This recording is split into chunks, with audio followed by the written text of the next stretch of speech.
नमस्कार, रिवा 24 के ताजा तरीन अंक के साथ में शैलेंद्र। सबसे पहले प्रमुख खबरें। घोघर कब्रिस्तान में जमीन पर कब्जे को लेकर विवाद, जमकर हुई पत्थरबाजी। बिशिया थाना क्षेत्र अंतर्गत संदिग्ध परिस्थितियों में मिली बुजुर्ग महिला की लाश। अमहिया मार्ग चौड़ीकरण का रास्ता साफ, जल्दी होगा काम शुरू। और एलपीजी गैस, पेट्रोल डीजल की कमी को लेकर कांग्रेस ने किया धरना प्रदर्शन। एप्स्टीन फाइल पर उठाए सवाल। इन खबरों सहित अन्य खबरें विस्तार से। घोघर कब्रिस्तान में अवैध कब्जे को लेकर पत्थरबाजी का सनसनीखेज मामला सामने आया है। इस हमले में 5 लोग घायल हुए हैं। रीवा शहर के घोघर कब्रिस्तान में आज उस वक्त विवाद की स्थिति निर्मित हो गई जब कब्रिस्तान की जमीन पर अवैध कब्जे का विरोध करने पर पहुंचे कमेटी के लोगों पर कब्जेधारियों ने जमकर पत्थर बरसाना शुरू कर दिया। कब्रिस्तान में हुई पत्थरबाजी का वीडियो भी सामने आया है, जिसमें कब्रिस्तान के बीच स्थित बस्ती के लोग पत्थर बरसाते नजर आ रहे हैं। फिलहाल पत्थरबाजी में कमेटी के आधा दर्जन लोगों को चोटें आई हैं, जिन्होंने थाने पहुंचकर मामले की शिकायत दर्ज कराई है।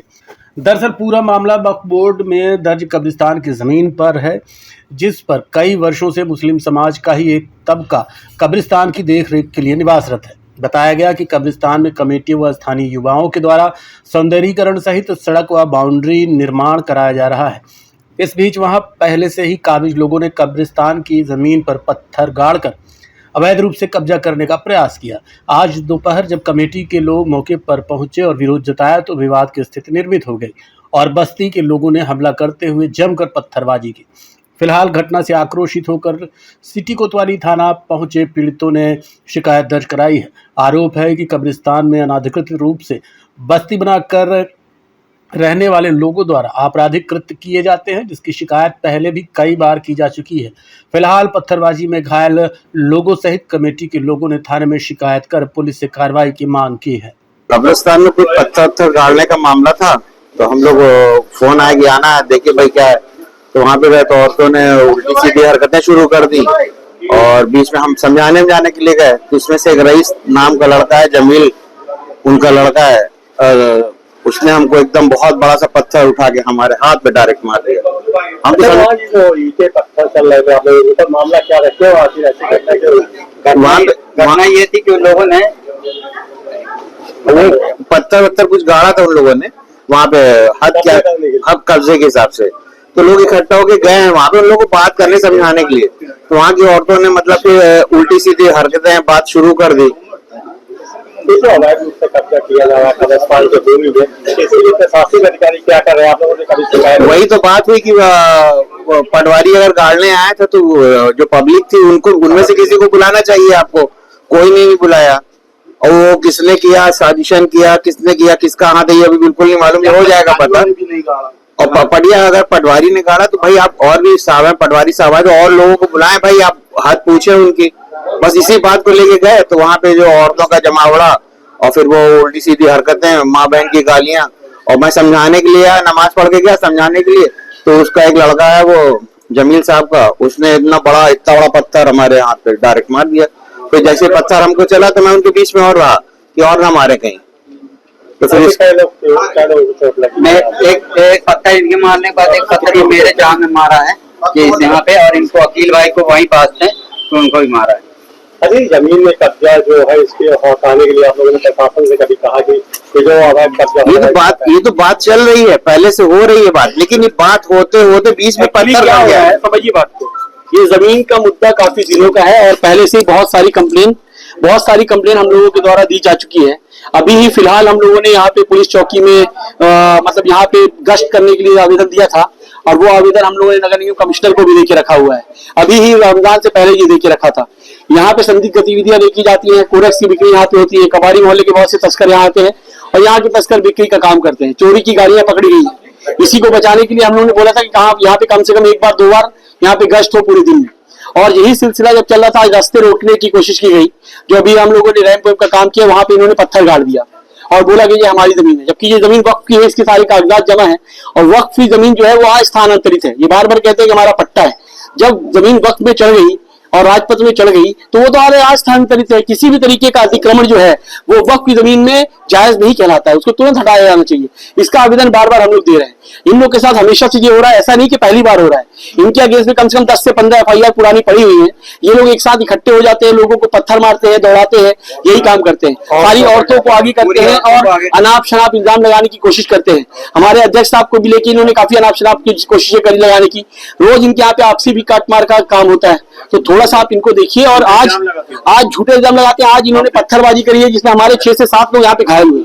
हम लोग वहां पे गए थे ये जानने के लिए, समझने के लिए कि भाई यहाँ पे ये अपने बीच में क्यों किया। ये हमारे अध्यक्ष साहब हैं, इनको भी आज जब पत्थर गड़ाई का काम हो रहा तो धमकी दी जा रही थी।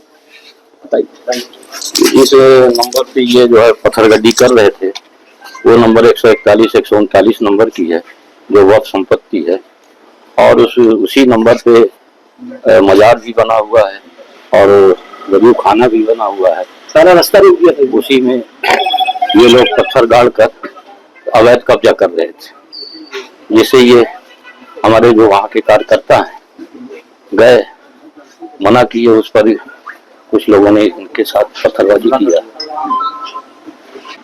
अभी वक्फ इंतजामिया कमेटी घोघर कब्रिस्तान की ओर से एक आवेदन प्राप्त हुआ है जिसमें इनके द्वारा बताया गया कि जो घोघर वक्फ कब्रिस्तान है उसके अगल बगल की जो भूमियां हैं उनके निजी भूमि स्वामियों द्वारा आज दिनांक मतलब 30/3/26 को उक्त भूमि के सीमांकन कराया गया है।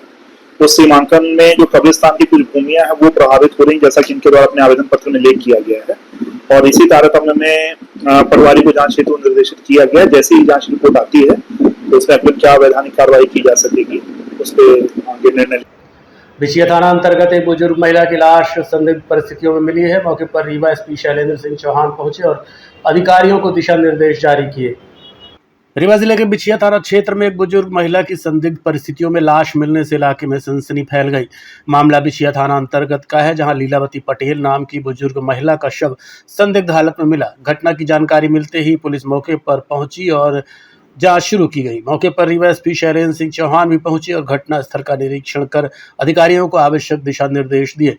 पुलिस द्वारा आसपास के लोगों से पूछताछ की जा रही है और हर पहलू से मामले की जांच की जा रही है।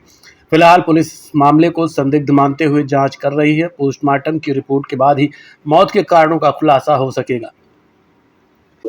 ये बिछिया थाना अंतर्गत एक लोही गांव है। वहाँ पे आज दोपहर में एक सूचना प्राप्त हुई थी जिसमें एक महिला के मर्डर से रिलेटेड जानकारी थी। तो उसमें जब हमारे थाना प्रभारी अपना घटनास्थल पे आए थे तो यहाँ पे एक महिला है, करीब 50 वर्ष उनकी उम्र है। तो उनके जो घर था उसके जस्ट पीछे साइड उनकी डेड बॉडी थी और उसका हेड अभी मिसिंग है।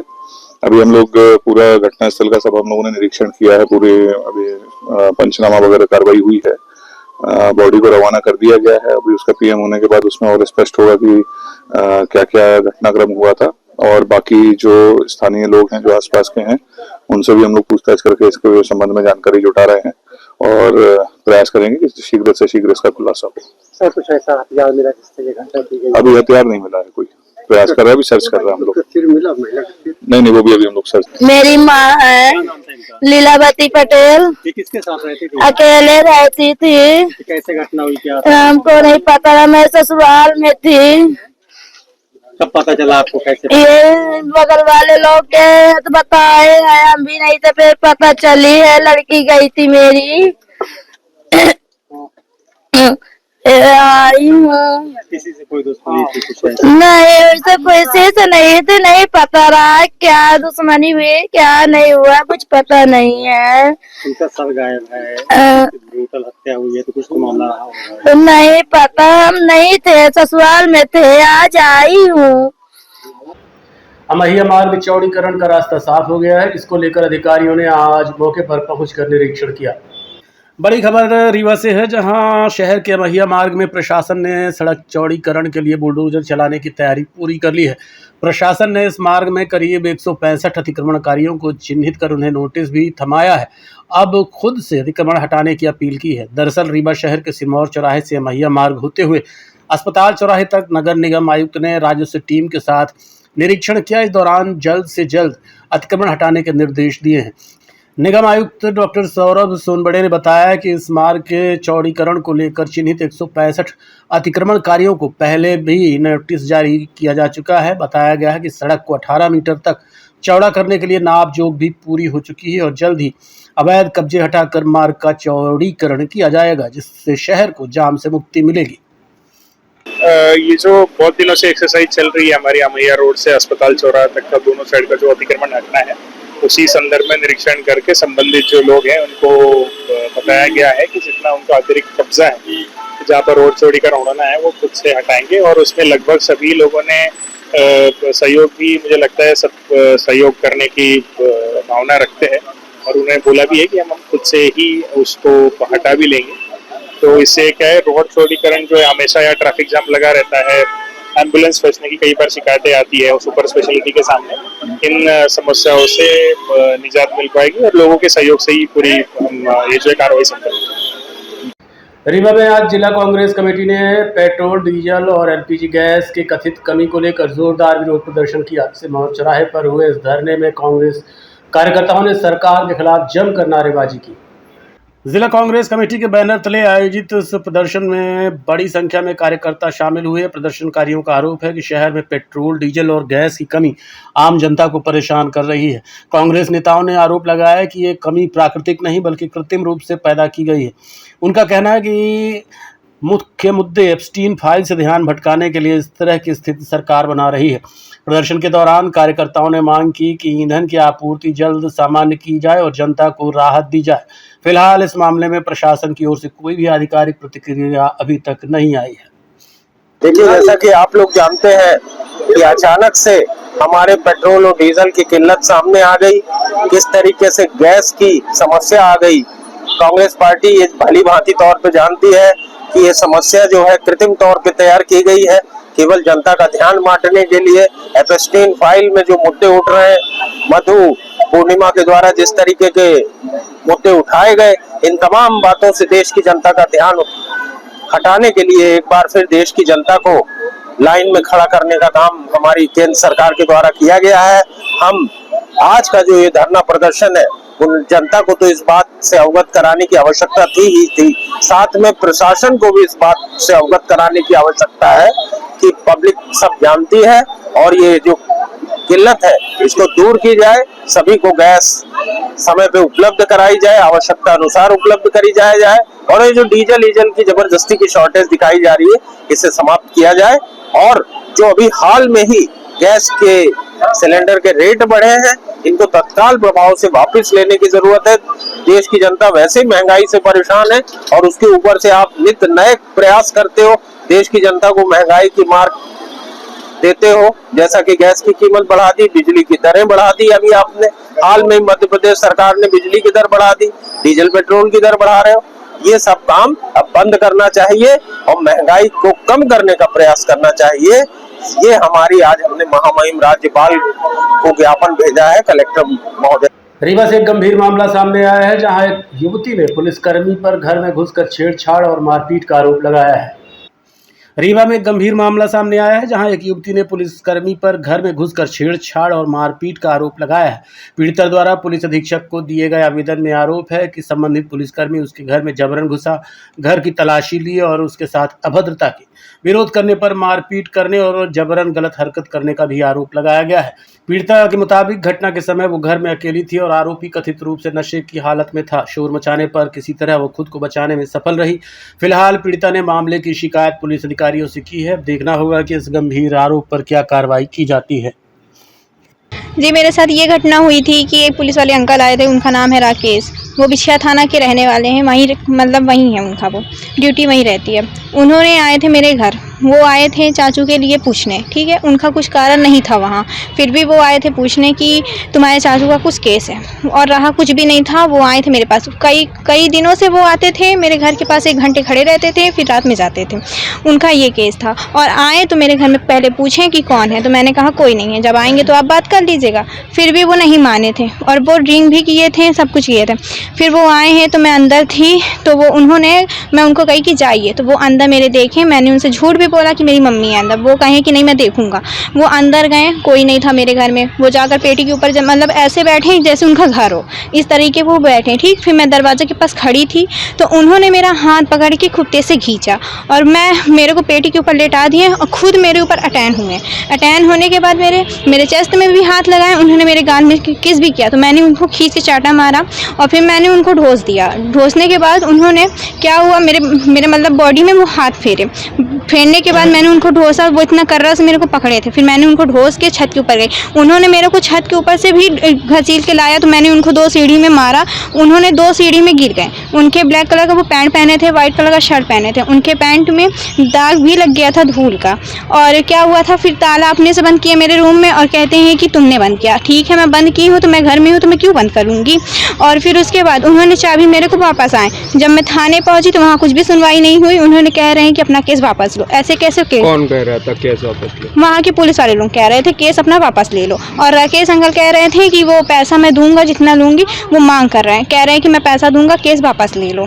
ये मैं इसलिए एसपी ऑफिस आई हूँ कि मेरे बेटी के साथ राकेश पुलिस वाले एसआई हैं बिछे थाना में जो वो गलत करे हैं मेरी बेटी के साथ। मैं गई थी अपनी माँ के पास, इन्होंने ये राकेश सिंह मुझे देखा है वहाँ सीमो ऑफिस के पास कार में थे कि जब मैं हरिओम गार्डन के आगे निकल गई हूँ तो वो यही सोचा है कि इसकी बेटी तो घर में होगी। वो घर में आया, आवाज़ दिया राकेश सिंह। तो मेरी लड़की बोली कि कौन है, तो कहता है कि मैं राकेश हूँ, खोलो तुम्हारा चाचू है क्या। तो ऋषा बोली कि नहीं चाचू गए हैं ऑटो लेके, चाचू जब आएंगे तो आप चाचू से बात कर लीजिएगा। फिर भी वो नहीं, तेज से धक्का मारा, मैन वाला दरवाज़ा खुल गया है और मेरे बेटी को हाथ पकड़ के घसील के रूम में ले गया है और पेटी के ऊपर लेटा दिया है और मेरी बेटी के ऊपर भी वो किया है। तो मेरी बेटी वो इतना ड्रिंक किया था राकेश सिंह कि बेटी मेरी धक्का दी है तो रूम की ही गिर गया है। जब वो गिर गया है तो मेरी बेटी अपनी जान बचा के छत के ऊपर भागी है। जब छत के ऊपर भागी है तो ताला लगा दिया, सोचा कि रूम के अंदर भाग गई है, ताला लगा के चाबी जेब में डाल लिया था। और जब देखी राकेश सिंह बोला कि जब देखा कि छत के ऊपर बेटी भाग गई है तो उन्होंने क्या कहा कि लो चाबी लो अपना। तो मेरी बेटी के हाथ पकड़ के घसीला है तो मेरी बेटी के हाथ में भी चोट आई है, घसीलने की भी चोट आई है। फिर भी मेरी बेटी उसको धक्का दी है तो 3 सीढ़ी से वो गिरा है राकेश सिंह और उसके पैंट में भी धूल लगा है, white shirt, black pant, black जूता। क्या मैं ये चाहती हूँ कि जो मेरी बेटी के साथ गलत किया है उसके साथ भी मुझे अन्याय चाहिए और राकेश सिंह के साथ कड़ी से कड़ी सजा दी जाए। थाना अंतर्गत का मामला है और कल इस प्रकार का एक आवेदन बिछिया थाने में दिया गया है जिसमें वहाँ पर पदस्थ जो एएसआई हैं उन पे छेड़खानी का आरोप आवेदन के माध्यम से लगाया गया है। जैसे ही पुलिस के संज्ञान में मामला आया है तुरंत ही इसमें जांच प्रारंभ कर दी गई है। जो लोकल सीएसपी हैं राजीव पाठक, उनको ये जांच दे दी गई है, उनके द्वारा जांच की जा रही है। क्योंकि कल हमारा एक विशेष अभियान भी संचालित हो रहा था कॉम्बिंग गश्त का और ये जो व्यक्ति हैं जिनका ये घर था चतुर उर्फ साकिब, इनका खुद का भी क्रिमिनल रिकॉर्ड है और इनके खिलाफ एक शिकायत थी जिसकी जांच के सिलसिले में हमारे एएसआई वहाँ पर गए हुए थे और उसके बाद उन पर इस प्रकार के आरोप प्रत्यारोप लगाए जा रहे हैं। तो निश्चित ही मामला गंभीर प्रकृति का है, इसको जांच में ले लिया गया है और जांच में जैसे भी तथ्य आएंगे अकॉर्डिंगली कार्यवाही इंश्योर की जाएगी। आजकल देखा जाता है कि सिविल ड्रेस में ज़्यादा लोग जाते हैं।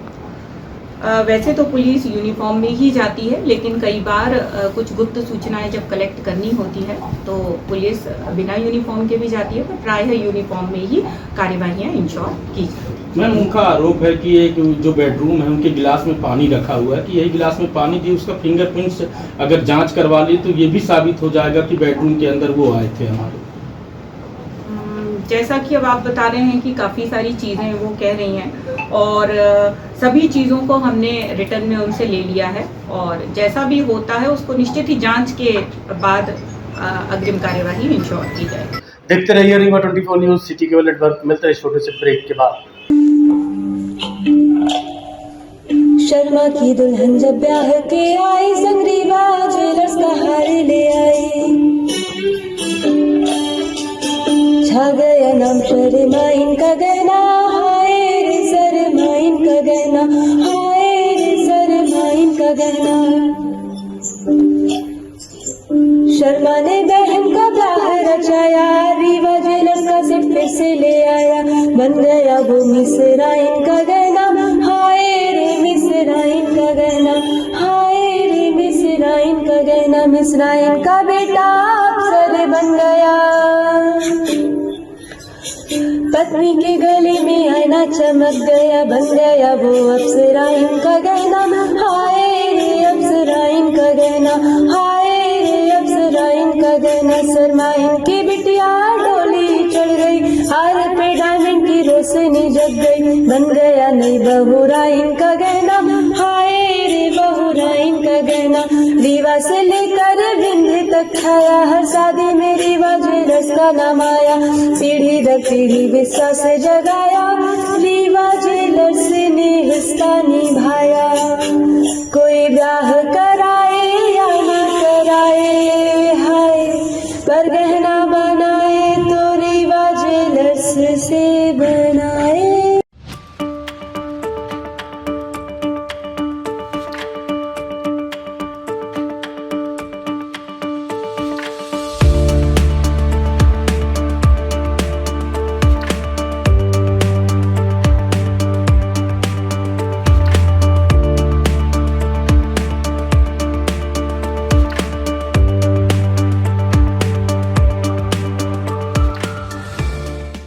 न्यायालय के आदेश के बावजूद अवैध कब्जे का मामला थमने का नाम नहीं ले रहा है। गुड़ाई बाजार क्षेत्र में विवादित भूमि पर लगातार निर्माण कार्य किए जाने की खबर सामने आई है।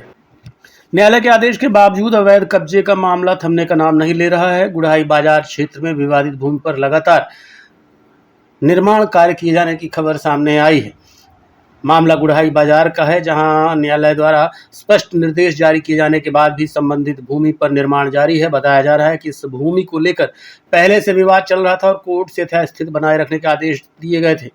इसके बावजूद मौके पर निर्माण कार्य जारी रहने से स्थानीय प्रशासन की कार्यप्रणाली पर सवाल उठ रहे हैं। शिकायत के बाद भी प्रभावी कार्रवाई नहीं होने से मामला और गर्माता जा रहा है। ना ये है सर कि हमारा एक बसंत राव पार्टी से और हम लोग का एक काफ़ी दिन से विवाद चल रहा है जिसका ज़मीन का। तो उसमें क्या है कि हमारी 13 बाई 26.5 फीट ज़मीन थी, 344 फीट ज़मीन थी। तो 344 फीट ज़मीन में हमारा मकान बना है, 10 बाई 26.5 फीट में मकान बना है और लगभग हमारी 3 बाई 26.5 फीट ज़मीन पीछे पड़ी हुई थी। हमने अपने खिड़की वातावरण के लिए सब छोड़ रखा था कि हवा आएगा, प्रकाश आएगा, तो इसलिए बना रखा था ऐसे पीछे ज़मीन को। तो बसंत राव पाटिल के 2 लड़के हैं, सुशांत पाटिल और सुनील सामंत और सुशांत सामंत। पाटिल भी लिखते हैं लोग, महाराष्ट्री हैं बाहर के। तो ये महाराष्ट्र से आके एक ज़मीन खरीदे श्याम सुंदर सोनी से, और श्याम सुंदर सोनी ने क्या किया कि उसमें अपना मकान भी बना लिया और इनको ज़मीन भी बेच दिया। उसमें श्याम सुंदर सोनी का मकान भी बना हुआ है अपने, और वहाँ काबिज भी है, और इनको ज़मीन बेच दिया ज़्यादा, और मौके में इनको ज़मीन का कब्जा नहीं दिया ज़्यादा वहाँ पे। अब ये हमारी ज़मीन को वो करके अपनी ज़मीन का कब्जा करके पूरा करना चाहते हैं, तो हम अपना ज़मीन क्यों इनको दे दें। तो हमने फिर इसको तहसीलदार जी को माननीय स्टे उनको दिया आवेदन कि सर ऐसा ऐसा हमारा ज़मीन का स्टे दिया जाए। तो उन्होंने हमको स्टे दिया। जब स्टे दिया उन्होंने जनवरी में हमको स्टे दिया 16 तारीख को, तो वो स्टे हमारा 3 महीने तक चला। फिर ये 17 मार्च को उन्होंने वो ज़मीन को 250 की धारा को कृषि भूमि बता दिया कि बोला कि 250 की धारा ये कृषि भूमि है, और कृषि भूमि में क्या है कि कोई निराकरण हम नहीं कर सकते हैं, ऐसा करके उन्होंने खारिज कर दिया 17 तारीख को। और 24 तारीख को उन्होंने कहा था कि बहस के लिए पेशी लगी है, 24 तारीख को आप आना, वकील साहब को भी मतलब वो रहेगा तो बहस हो जाएगी क्या कैसा है। और उन्होंने आरआई की जांच भी करवाई थी, आरआई ने जन नापा जोखा भी था। तो 10.5 बाई 26.5 फीट में हमारा मकान बना था, और 2.5 फीट बाई 26.5 फीट ज़मीन हमारी पीछे निकल रही थी जो है, ठीक है। तो उसके बाद भी उन्होंने हमारे साथ बहुत गलत किया, जो हमारा कृषि भूमि बता के वहाँ पे 250 की धारा को हमारा स्टे खारिज कर दिया जो है। उसके बाद हम कोर्ट में भाई हमारा स्टे लगा था न्यायालय के पास, मेन कोर्ट में, जहाँ उसका हमारा 10 साल से मुकदमा चल रहा 2016 से। तो वहाँ से जब हमने सारी चीज़ बताई कोर्ट को कि सर हमारा स्टे के लिए लगाया आवेदन और तहसीलदार ने हमारा स्टे खारिज कर दिया है, तो अब हमको स्टे दे दीजिए, नहीं तो हमारे ज़मीन में निर्माण कार्य कर लेगा वो। अभी निर्माण नहीं है वहाँ। भगवान महावीर जयंती के पावन अवसर पर आज जैन समाज द्वारा शहर में भव्य शोभा यात्रा निकाली गई। श्रद्धा और उत्साह के साथ बड़ी संख्या में श्रद्धालु इसमें शामिल हुए। भगवान महावीर जयंती के पावन अवसर पर आज जैन समाज द्वारा शहर में भव्य शोभा यात्रा निकाली गई। श्रद्धा और उत्साह के साथ बड़ी संख्या में श्रद्धालु इसमें शामिल हुए। शोभा यात्रा में भगवान महावीर की आकर्षक झांकियां सजाई गईं, जिनमें उनके जीवन और उपदेशों को दर्शाया गया। भक्तों ने भक्ति गीतों और जयकारों के साथ पूरे वातावरण को आध्यात्मिक बना दिया। इस अवसर पर समाज के लोगों ने भगवान महावीर के बताए अहिंसा, सत्य और करुणा के मार्ग पर चलने का संदेश दिया। वक्ताओं ने कहा कि उनके सिद्धांत आज भी समाज के लिए प्रासंगिक हैं। जन्म कल्याणक पर सभी रीवा वासियों को बहुत बहुत शुभकामनाएं। आज से 2500 साल पहले भगवान महावीर का जन्म हुआ था। आज हम सब लोग उसका जन्म उत्सव मना रहे हैं। ये सभी के लिए आज हिंसा से ग्रस्त विश्व को भगवान महावीर स्वामी का एक ही संदेश था, जियो और जीने दो, जियो और जीने दो। इस संबंध में हमारे और भी जो विवरण जो है हमारे जो है माननीय जो है अतुल जैन जी संबोधित करेंगे। भगवान महावीर जयंती की सभी को अनंत शुभकामनाएं। अहिंसामयी जैन धर्म के संस्थापक 1000 भगवान महावीर जयंती की आज भगवान स्वामी की जयंती है, जिन्होंने जियो और जीने दो के संदेश दिया था, जिसको मूर्त रूप करके अहिंसा के पुजारी बन के महात्मा गांधी जी ने देश को आज़ाद भी कराया था। और विश्व में आज जैन धर्म के सिद्धांतों की बहुत आवश्यकता है, क्योंकि बिना शांति के, बिना अहिंसा के किसी प्रकार का कोई दुनिया को शांति नहीं मिल सकती है। जो विश्व आज इस प्रकार की युद्धों की प्रलोभन से जूझ रहा है, इसको केवल जैन धर्म ही विजय पा सकता है, क्योंकि शांति ही और अहिंसा की जो पुजारी हम लोग हैं और क्षमा को हम लोग सफल धर्म मानते हैं। और आज भगवान महावीर जी की जयंती है और पूरे देश में आज बड़े उल्लास से सभी लोग इसको मना रहे हैं और आज इसके सिद्धांतों को पालन करने की नितांत आवश्यकता है। शहर के महिया स्थित लगभग 500 वर्ष प्राचीन शासन संधारित श्री राधा कृष्ण सोनमहल गोपाल दास मंदिर की जर्जर स्थिति को लेकर एक बार फिर जीर्णोद्धार की मांग उठने लगी। शहर के महिया स्थित 500 वर्ष प्राचीन शासन संधारित श्री राधा कृष्ण सोनमहल गोपाल दास मंदिर की जर्जर स्थिति को लेकर एक बार फिर जीर्णोद्धार की मांग उठने लगी है। मंदिर की दीवारें, पुजारी आवास और भोजन गृह पूरी तरह से क्षतिग्रस्त हो चुके हैं, जिससे यहां आने वाले श्रद्धालुओं की सुरक्षा पर भी सवाल खड़े हो रहे हैं। जानकारी के अनुसार मंदिर के जीर्णोद्धार के लिए वर्ष 2013 में शासन द्वारा 2,51,000 रुपए की राशि स्वीकृत की गई थी, जिसे कलेक्टर रीवा के आदेश क्रमांक 188 दिनांक 23 सितंबर 2013 के माध्यम से मंजूरी भी दी गई थी। इसके बावजूद आज तक मंदिर का जीर्णोद्धार नहीं हो सका। स्थानीय लोगों का कहना है कि मंदिर की पूर्वी सीमा की दीवार इतनी कमजोर हो चुकी है कि कभी भी गिर सकती है, जिससे किसी भी बड़ी दुर्घटना की आशंका बनी हुई है। वहीं मंदिर परिसर की दीवारों पर उगे पीपल और बरगद के पेड़ संरचना को लगातार नुकसान पहुंचा रहे हैं। श्री राधा कृष्ण सोनमहल गोपाल दास मंदिर अमहिया जिला रीवा में यह बहुत प्राचीन धरोहर है। संतों के मार्गदर्शन में राजाओं ने बनवाया था। इसका इतिहास लगभग 400 से 500 साल पुराना है। हम सभी भक्त चाहते हैं कि यह दरबार जीर्ण शीर्ण अवस्था की ओर पहुंच चुका है। हम लोग जन सहयोग से राम दरबार में एक राम जी की रसोई और एक पुजारी जी का निवास स्थान के निर्माण कराने का हम लोगों ने विचार किया है। आप सभी से आग्रह है कि सभी अपना समर्थन प्रदान करें और शासन भी हम लोगों का मनोबल बढ़ाने के लिए अपनी अनुमति और अपना समर्थन प्रदान करे। जय सिया राम। आज के अंक में इतना ही। देखते रहिए रीवा 24 न्यूज। नमस्कार।